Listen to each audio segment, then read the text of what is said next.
When I wash it, I brush it, I comb it, it just keeps falling out more and more. Save your thinning hair. Today, we have the newest breakthroughs. This looks very futuristic. At-home laser treatments. This is actually one of the newest devices on the market. Brand new non-invasive procedures. This stylish black hat, what's really going on? And then over-the-counter remedy making headlines.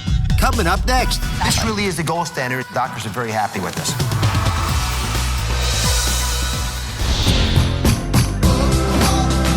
We'll save lives today.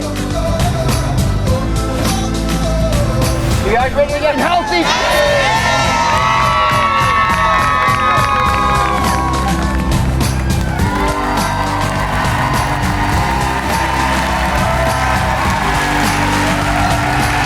Welcome.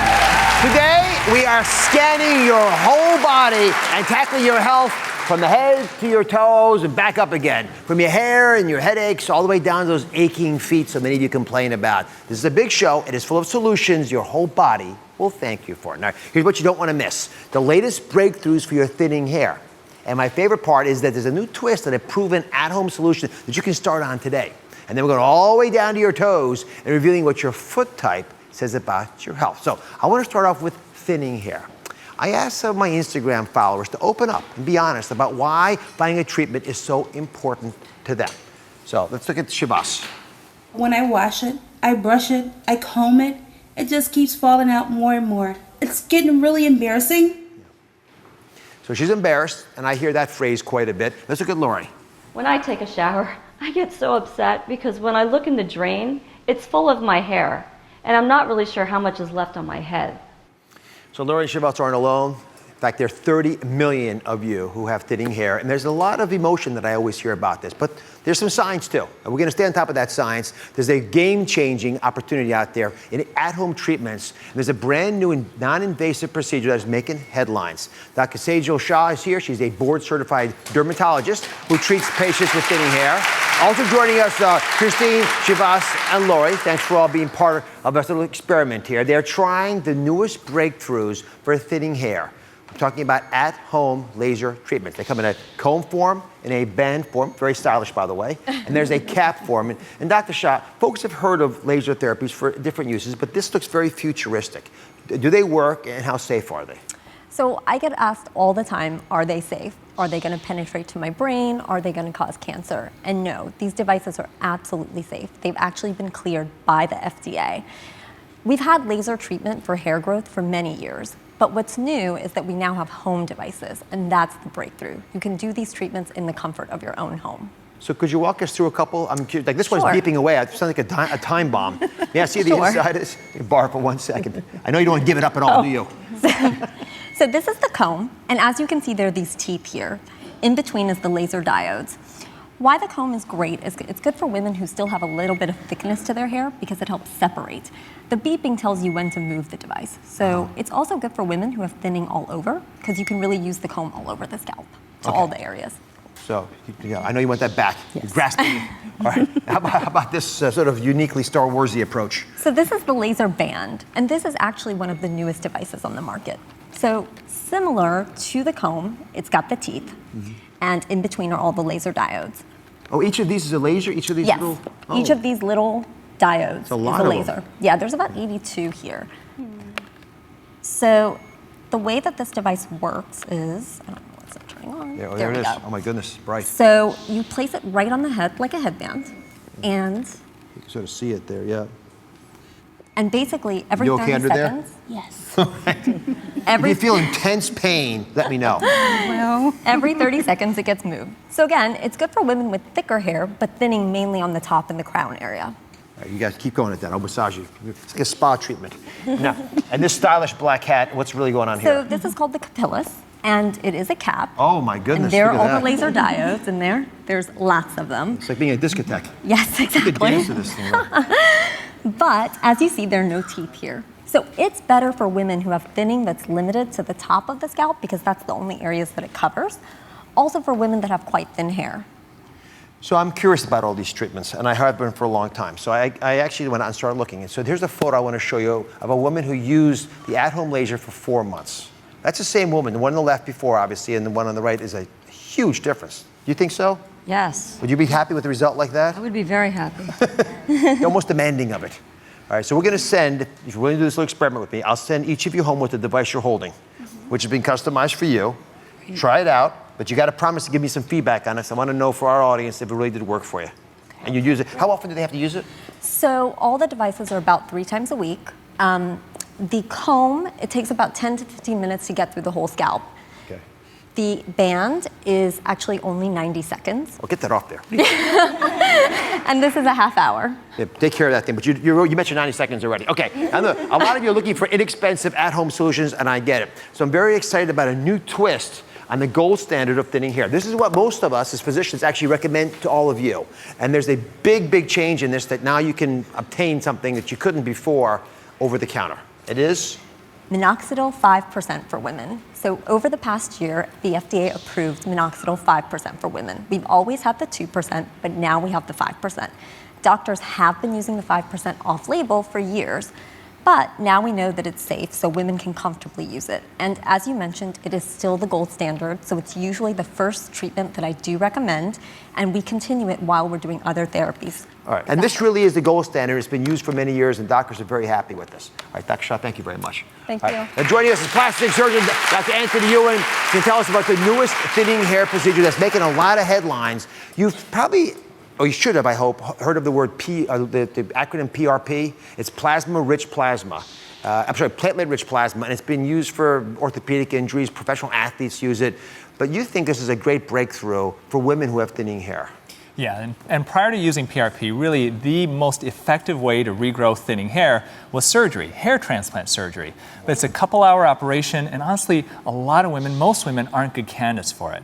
So PRP is safe, the procedure is easy to tolerate, typically takes less than an hour or so, and doctors are performing it every 3 to 4 months, seeing maximal results about 6 to 12 months. So walk us through how it's done. Okay, so you start by drawing blood from a person's arm into a specialized vial. And that vial then is placed into a centrifuge. And that centrifuge is then spun. And when it spins that blood, it separates the red blood cells from the platelets and the plasma. And the platelets are chock full of growth factors. Those growth factors are then injected into the scalp. Ooh. And when they surround those inactive hair follicles, they'll cause them to then change into a growth factor growth phase. And they start really growing out, and you get thicker hair. And it works well. So far, the early studies are good, but it's brand new. This is a treatment that's only been used for probably about the last year or so. So we have a guest who's actually been getting the treatments. Faye's joining us. And I'm going to show you some footage of her getting her PRP treatments. The first one was 5 months ago. Yes. And here you are. Please tell me that this is not as painful as it looks. Dr. Ewan's injecting this deep into your scalp, it looks like. Actually, I had a Valium, so it kind of took the edge off. Oh, you did have a Valium? Yes. You do that normally or just for the procedure? Just for the procedure. Okay, all right. It was well worth it. All right, so I see the physician there helping you out and injecting it around the areas that you probably have the thinning. And now your hairline, this is an image of it, if I can show everybody, from 5 months ago. And if I can put you next to that, that is remarkable. So what do you think?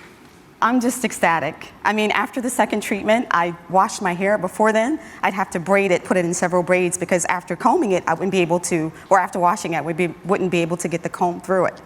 I washed my hair on Wednesday, no braids, got the comb through it, no hair, hardly any hair came out. I was ecstatic. I was in tears. I was just so happy. And this is the first I've had my hair down in maybe 3 years. So I'm just... You look fantastic. I'm so happy for you. Look, women are suffering all the time over this. I know it's difficult, and I'm so happy when the technologies that actually give you something of meaning, that really do make your life a little easier for you to live. Right. And I found the doctor on your show. Oh, you did? Yes, Dr. Bernstein and Dr. Shaw. Yeah, on your show. They're wonderful physicians, and I do trust them with my friends as well. Bless you. I'm very happy for you. So up next, is home hair dye healthier than the ones used in a salon? A lot of women are debating that issue. Plus, the all-natural hair dye your stylist might not even know about. Find out what it is. That's next. So happy. Coming up next, are you worried about the chemicals salons use to dye your hair? Should you do it yourself at home? People want to know what hair color does to our hair and to our body. We look at both treatments so you can make the best choice. Coming up next. surgery, chemo, breast reconstruction. Are you doing okay now? Journalist Amy Robach's cancer battle. Here it already spread to my lymph nodes. Time was not on my side. How it stressed her marriage to actor Andrew Shue. How do you cope with that? You feel that fear. This disease terrorizes people. And the surprising ally that helped her get better. She was giving me hope at a time where I felt hopeless. We're not statistics. All New Oz. That's coming up tomorrow.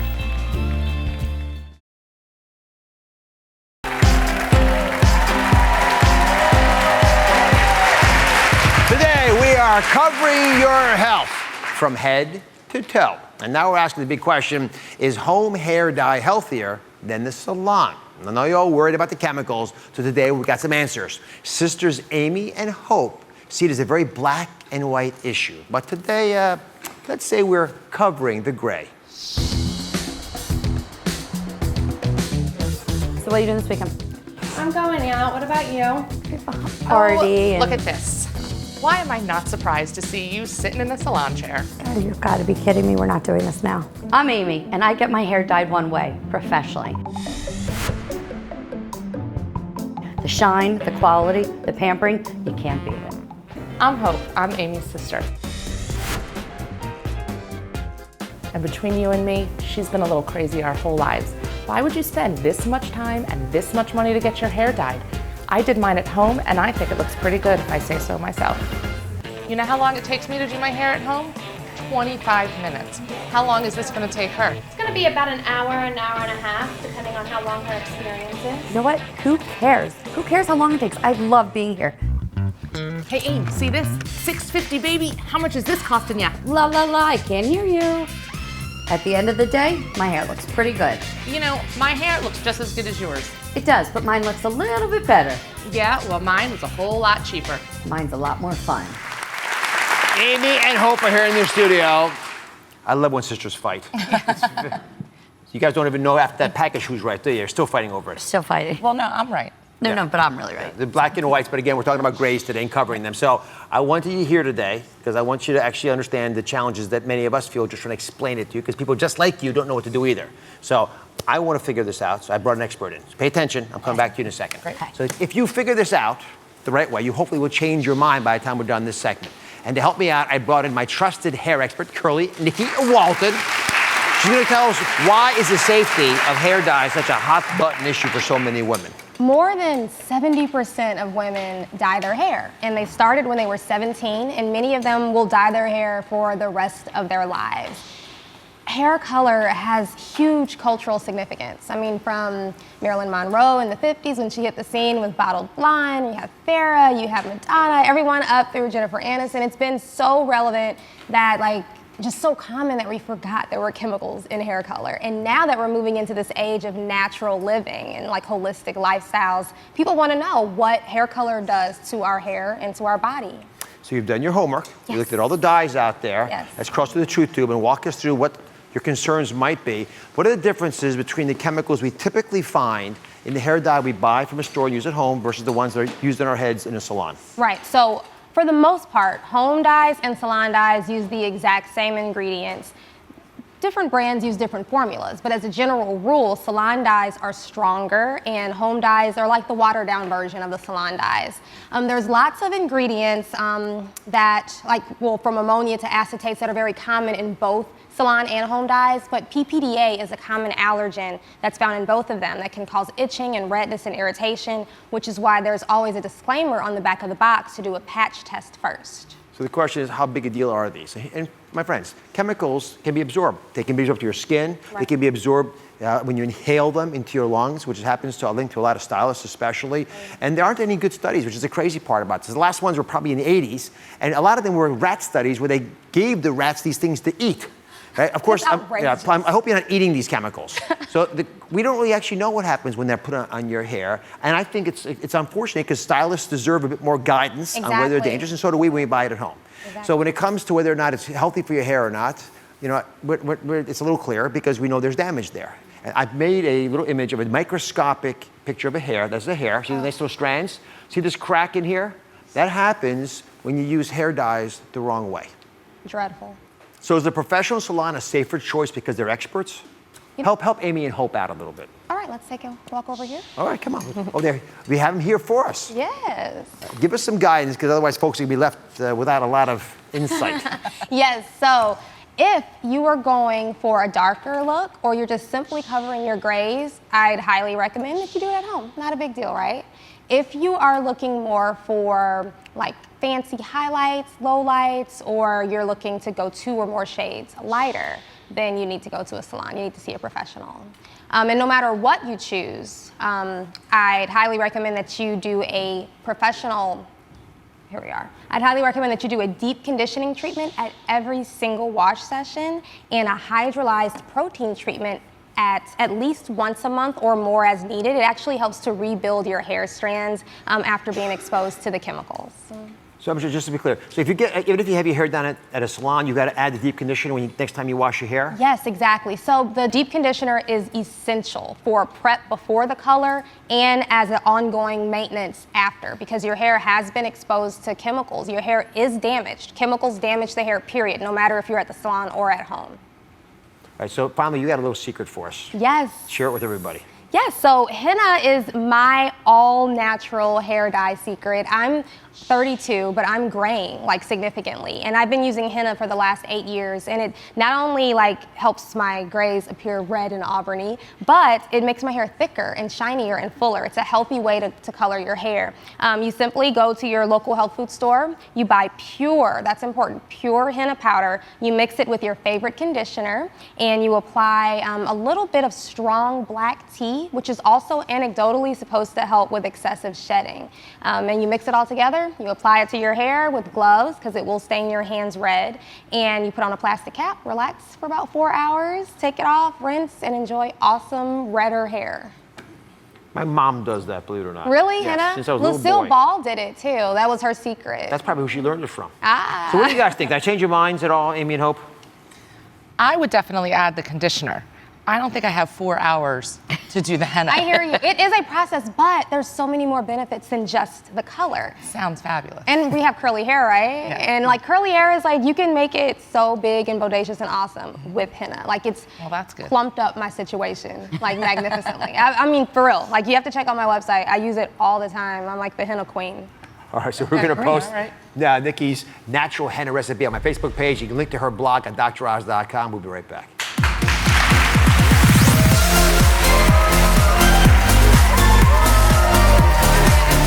Next, are you stressing about holiday weight gain? Worrying won't make you thinner. Find out how I eat when I go to a holiday party. It is all about portion control, and I use this cool trick. My secret's to hack that buffet without the guilt. You're only going to see this on the Dr. Oz Show. Next.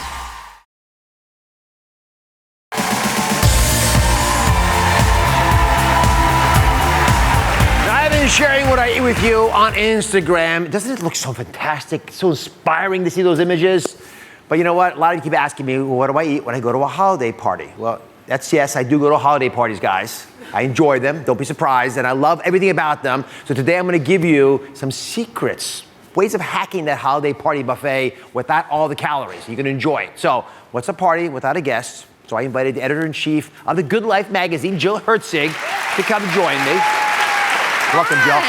So one thing you do at the magazine is survey folks a lot. You ask them what's going on. So what are they saying about the holidays and stress? What are they worried about? Well, you know, we're all really excited for the holidays. I personally am really excited for the holidays. They are not excited about the weight gain, and they feel like there's nothing they can do about it. They're really worried about it, but nobody ever got thin worrying. So what I've learned from working with you is you just have to go into the holidays with a plan. So should we grab a plate? Here's your plate, here's mine. You can copy me, but you don't have to. All right, here's what I do. The first thing I do when I walk into a party is I say, where's the cheese? Cheese is a couple things. You don't have too much of it, but if you put a little cheese in your plate, it's got calcium, it's got protein in it, and the nice thing about it is you know that it's a little dangerous, so don't get too much, but it gives that full taste to your mouth. And I'm gonna give you a little inside story. This is a pro tip. You're only gonna see this on the Dr. Oz Show. You take a cucumber, put the cheese in between it, another cucumber. And this, I don't frown, but you try it. This really, really is good. Gives you all the crunch that you'd normally get if you had bread there, plus all the protein of the cheese. Yeah, but delicious. let's say they're gonna complain. Don't give me the polite applause. They're not impressed. What they want is bread. I like this cucumber tip, but sometimes you need a carb, right? So what I've learned from you is to go for the bruschetta. Yeah. It's delicious. It gives you that little carb fix. But what's on top, thank you very much, is tomatoes and olive oil. And that little bit of fat in the olive oil helps your body absorb all the antioxidants in. Okay. This is going to be a little bit of a weight gain problem here. This is what we're dreading. We're worried about you sneaking up and serving us more. I'm a feeder sometimes. You take this. All right. This is I go through this frequently at home as well. All right, so we got our game plan. Now, the next thing you want to do, once you've got the small starters out, you got to start looking around for lean protein. A lot of people make mistakes here. So I see, for example, these little chicken skewers. Yep. These would work pretty well, but again, sometimes you got to worry about quantity. So how do you know how much of protein you can eat? Okay, so it is all about portion control, and I use this cool trick. You use the palm of your hand, right? So right here, that's about the right amount because it's about the size of the palm of my hand. Now, you're a guy, I'm little, you're much bigger. The palm of your hand's going to be bigger, you get to eat more. Oh, yeah. Yeah, so you get a little extra. Yeah. I'll round up. But it's built-in portion control, it's in your body. All right. A little measuring trick. Now, the pièce de résistance. What you really want are the mini appetizers, right? And I want you to look at all these. You got the mushrooms that are stuffed. You got these little veggie quiches, salmon, lots of stuff. These look small, but they can pack a pretty powerful weight punch when it comes to fat. Yeah. And so if you want to have good old days in January, you got to be careful about these things. So my favorite trick is go for the omega-3 fats, because I can have a fair amount of those fats, they satiate me. So my favorite is a smoked salmon with cream cheese rolls. These are heart-healthy, omega-3 rich. Yeah. What would you take? I'm going to go for the deviled eggs. Not so devilish, great amount of protein, and they've got choline in them, which is this mind-boosting nutrient that actually may give your memory a little edge. So when that guy comes up to you at the party, you might actually remember his name. So you've actually surveyed tons of these little... Yeah. Yeah, we looked at lots of them, and everything you see here is pretty good in moderation if you stick to those 2 pieces. But I think the superstars You only allow 2 here, pieces of these? 2. Take 2. That's so little, 2 pieces. Yeah, but you've had all this. You can have tons of crudité, you can have your cheese, you can have some nuts.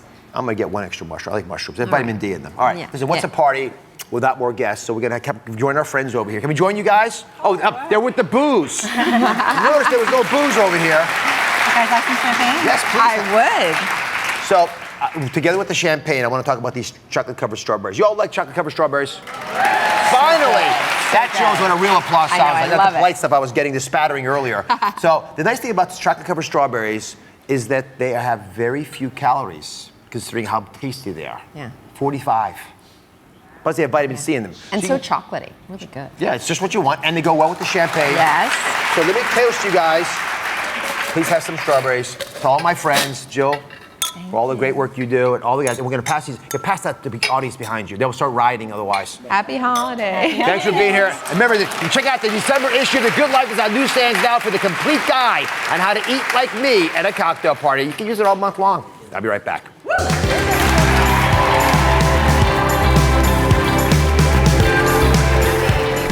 Next, why do moms feel so much pressure to compete with each other? It's a tension I know a lot of women face. These two take it to a whole other level. I'm the super mom. Simple steps to help anyone who feels the friction of competition. Coming up. Surgery, chemo, breast reconstruction. Journalist Amy Robach's cancer battle. Here it already spread to my lymph nodes. Time was not on my side. The surprising ally that helped her get better. All new Oz. That's coming up tomorrow.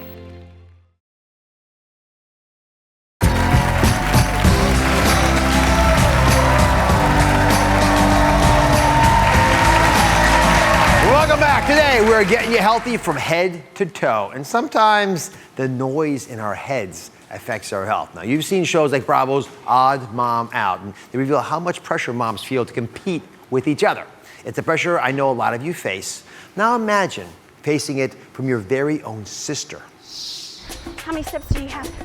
I have. My younger sister, Gloria, is beyond competitive. Well, now I have 4,900. I'm close to 5,000. As usual. How many do you have? 3,471. Yolanda, my older sister, ever since she became a mother, she's gotten a little bit more competitive. Gloria has 3 kids. She is constantly telling me how she's a super mom and giving me parenting advice on how to raise my daughter. My children didn't have the sign language and they didn't do the whole organic, and they are completely fine, and they excel in school in all different areas. Yolanda does brag a lot about the items that she purchases for her daughter. My sister spent over $100 on buying a timeout chair. It's pink and it has my niece's name on it, and my niece has never sat in it. Well, the timeout chair is working. I know I spent quite a bit of money on it, $100, but she doesn't really need to use it. With my 3 kids, I didn't need all the excessive toys or strollers or gadgets or gizmos, and my children do very well. Gloria does rub it in my face that she is a stay-at-home mom, and I work full-time. Competition between me and my sister just doesn't end with the kids. We compete to be the better-looking mom as far as clothing, working out, who has time to work out more. She does try and encourage me with writing Post-its on the mirror in my room. No one really wants to wake up and see those Post-its every day. You know I'm a super mom. No, I'm the super mom. Motherhood is a competition with my sister. I'm super mom. Gloria and Yolanda are here today. I've also invited psychologist Dr. Debbie Maggots to see if we can get to the root of this mommy competition. So let's start with you. You're saying that Gloria is continually reminding you that she's a better mom. Yes. How's she doing that? She rubs it in my face a lot, whether she's in PTA, she's very organized, and she will say things like I'm a procrastinator, but then also that I spend so much money because I want maybe not 1 stroller, but 2 strollers. I need a lightweight stroller versus, the travel pack. Things you think aren't important about your mothering. And Gloria, let's say you're right about the facts, that 5 strollers is too much for 1 child. Why do you feel the need, the obligation to correct your sister? I feel like it's not really correcting, more so trying to help her. Like that money could maybe be invested in something else, maybe. Because also I have more experience. I have 3 children. My children are older. And so I just kind of feel like I can help her in those areas, which is what I tried to do. All right, so let me bring Dr. Debbie into this. You argue that motherhood is prime time for competition. Oh my God, it's from conception to 18 years old. These moms are responsible for all the tiny, meaningful decisions of their children. And this is a very big job, and it's terrifying. And if they actually felt the fear of what this means, they wouldn't be able to function. So for all moms that are having this competition, it's really that deep thought deep inside that says, I'm not going to be a good enough mother. Do you think you can help them? I can definitely help them. Right here? Yes, right here, right now. I can give them tidbits of information. Tidbits that can help folks all over the country. Yes. All right, take it away. Okay. There's mommy guilt. Every mother at home has this. You're guilty because you can't stay at home, and you're guilty because she has money and that you don't have, that you can buy the best for your children. And there's not a mom alive who wouldn't feel that guilt, and you guys are playing it out with each other. It's a lot of stuff there. Yeah, it is. Gloria, what do you think? Well, I would say that, with all the material, the gadgets and the gizmos that she has, that it's not necessarily that, I just find it kind of unnecessary for just 1 child versus 2. The facts are irrelevant. I get the facts. Mm-hmm. I'm actually asking about the emotions, because these are deeper issues. These are the fundamental desire we have as a parent to give our kid everything, the fundamental sense we have as children that someone else came up behind us and stole our birthright. And these are in the Bible for a reason, right? People talk about this stuff far beyond psychological diagnoses. What do you think about that part of Dr. Debbie's contribution? I mean, maybe it is. I have always done. She is my older sister, so I have always kind of been behind her, and she has a baby. My kids are a little bit older, so she is having her own time. Well, yet again, you did something before her. You had babies, right? You're always following in her footsteps, but rising to the top. And I don't think it feels good to be in this spot. And so I just want you to give that some thought, because I do think that that's what's fueling your part of this competition. And the reason I'm passionate about this is because that has profound effects on your health. It will exhaust you. And this is for all over the country folks are struggling with. And this civil war, which causes the exhaustion, some of the brain fog we talked about earlier, a lot of the things that are distracting us from what we need to do to keep ourselves healthy and our body trying to tell us, and we won't pay attention. Thank you very, very much. When we come back, we've got a step-by-step plan to even out a competitive relationship that everybody can use.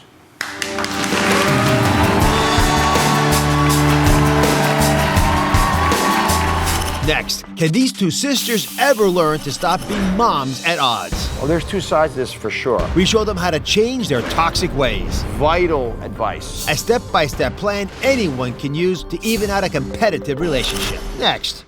Whoever said a doctor's visit isn't fun has obviously never been to the Dr. Oz show. Is that right? Make your appointment today. Go to droz.com/tickets and sign up for free tickets.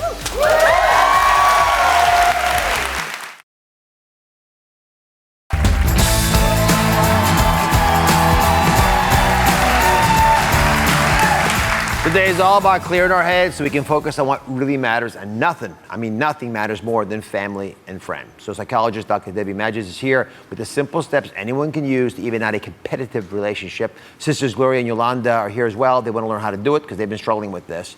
So the first step in this program is to identify your part in a toxic connection, because there has to be two sides or there's no battle going on. So Yolanda, think back about the conversations, the emails. If I went back and looked at all the things you've texted your sister, would I find evidence that you may have been bragging a little bit, proud of the purchases you've made, the money you spent? I mean, I do understand how I guess I understand that I do throw that in her face. And that competition, which people will obviously resent, especially if they expect the opposite, will suck out some of the joy from the relationship that otherwise should be there. And you can't raise kids as well as you can if you're not cooperating on this effort. And that's been true for all of our human history. So we're clear on that. Yes. All right, step 2 is to avoid the you should sentences. Vital advice. Dr. Debbie. Shoulds are a detriment. If we're shoulding ourselves, or especially if someone's shoulding us, all it brings up is our shame and insecurity, and we will not hear a word that they have to say, and we will become very defensive. And so if you actually want to be helping someone, you have to start with I statements, and this way they will hear your message and they will not get defensive. You know, for instance, I tried something with my kid and it worked really well. You may want to try it for yourself, and that would be the best way to do that.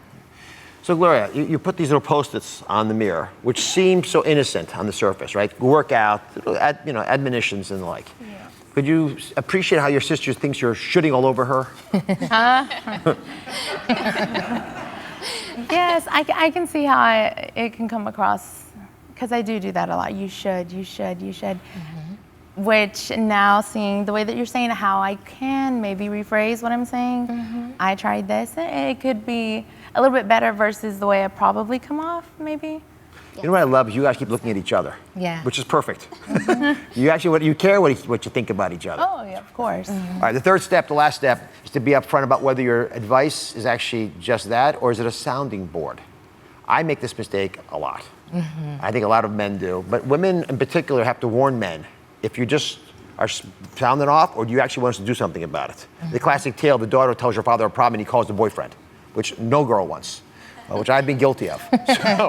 So I'd love if you could articulate this better. Yeah, you know, when we are sharing, what we're looking for is a safe place to land. The last thing that we want is some sage wisdom or to be told what we're not doing right.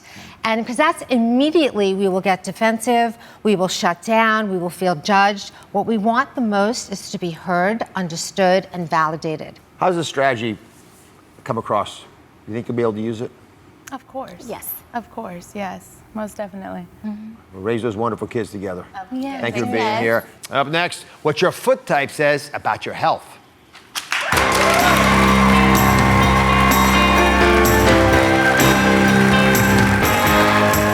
Coming up next, for every woman who's wondered why their high heels were so uncomfortable. Can make a heel excruciating. Blame it on your foot type. We'll show you why. We're looking at all kinds of feet and which shoe is really the right fit. Next. Surgery, chemo, breast reconstruction. Journalist Amy Robach's cancer battle. Here it already spread to my lymph nodes. Time was not on my side. The surprising ally that helped her get better. All new Oz. That's coming up tomorrow.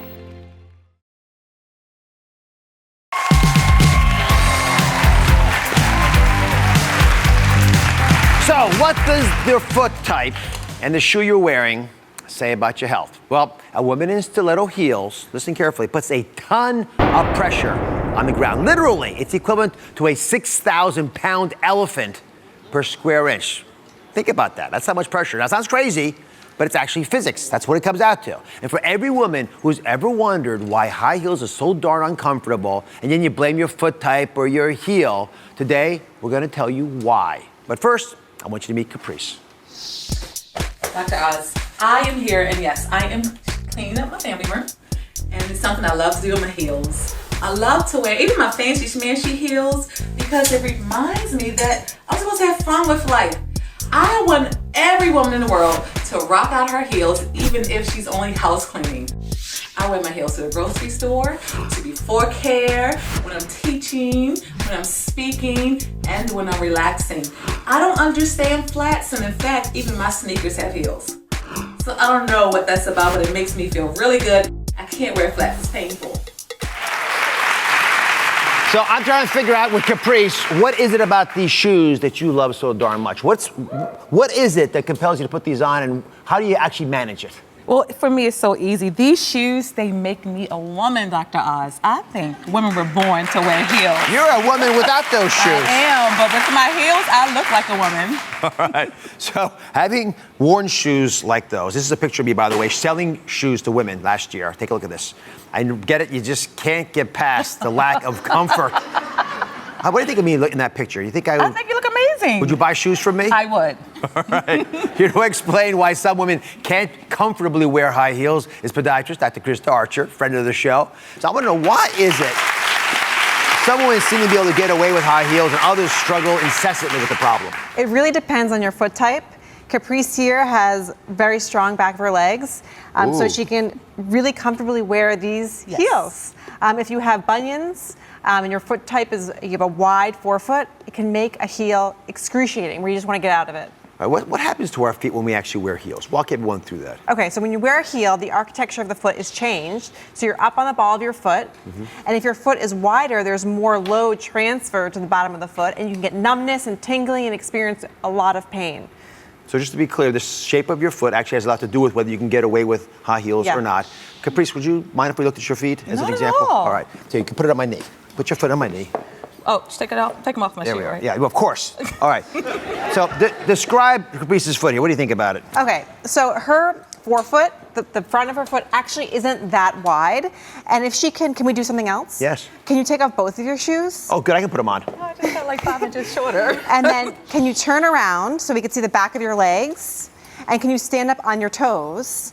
And you see how strong the back of her legs are, her muscles, and she actually has quite a lot of tension in the Achilles tendon going down to the back of her heel. Right down through here. So she's really comfortable being up like that all day long, right? You like to wear that all day long? Yes, all day long. All right, I'll get you back in your shoes. I know you want to look like a real woman, as you said. A real woman. All right. So according to Dr. Archer, the shape of your foot can also have an impact. So come on over here. We're going to start with the first shape.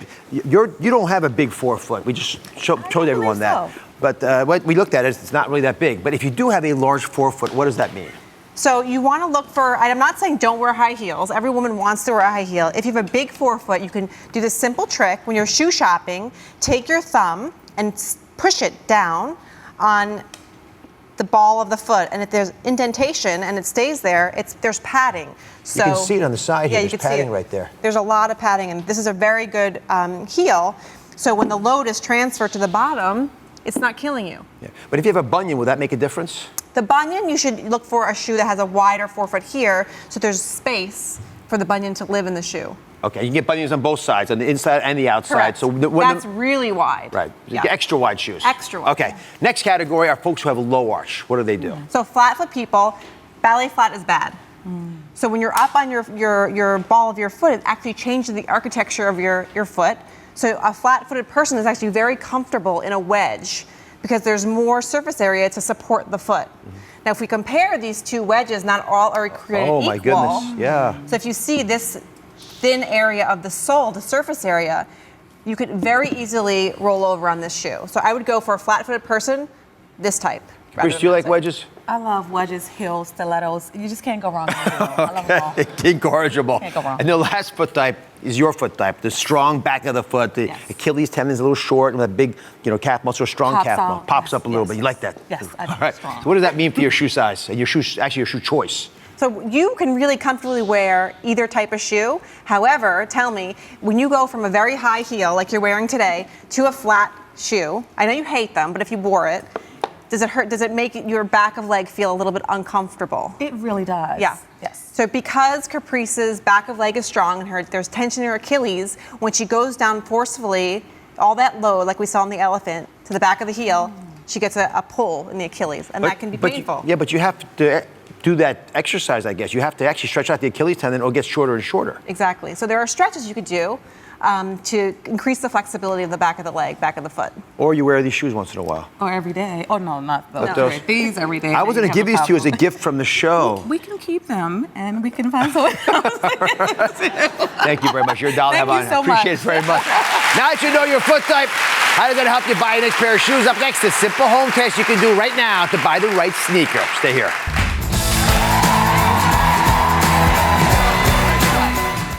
This little pill here promises to help you lose weight. We expose the downside. Plus, actress Kim Fields. I thought I had the flu. The surprising diagnosis she never expected. All new Oz. That's coming up on Thursday.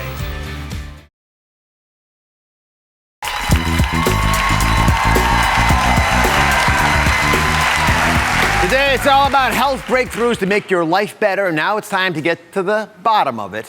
Literally, your feet.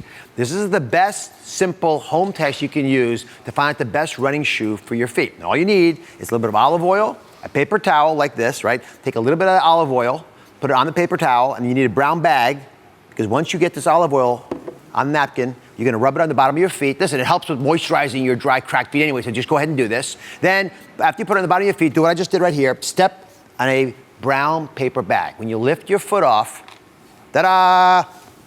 This is my foot. That's what I look like. That imprint, we'll all have one just like it. Then all you gotta do is compare this imprint with this chart that I'm posting on my Facebook page. It's be on my Pinterest page as well. So you wanna see, does your foot look like a normal foot where you have a little bit of opening here, where your arch is not pushed down too much? Is it a high arch where you literally lose even the outside part of the imprint of your foot because your arch is so propped up? Or are you flat-footed where you get this big oval here? What do you guys think I am? Pretty normal. Most of us are sort of in this range, but not all of us. So the flatter your arch, the more you need to help your arch. You gotta look for a thicker heel. So take this over here, put my shoes back on. So you come over here, I'll give you an example. So you go to the shoe store, you buy your shoes. If you have a flat arch, like that, flat foot, then you wanna buy a shoe like this that gives you extra support through here. You can ask the folks at the store, they'll help you figure this out. You notice how this is a different color? This part of the sole from the front? That's because they put a really strong cushion in here in the arch area to support it. And if you do have a foot like mine, you don't need extra support there. Just get the regular foot with cushioning. It'll probably be a bit more comfortable for you. And then share those pictures around, brag about your feet, whatever shape they happen to be. Thanks for joining us today. Remember, healthy and happy, it starts at home.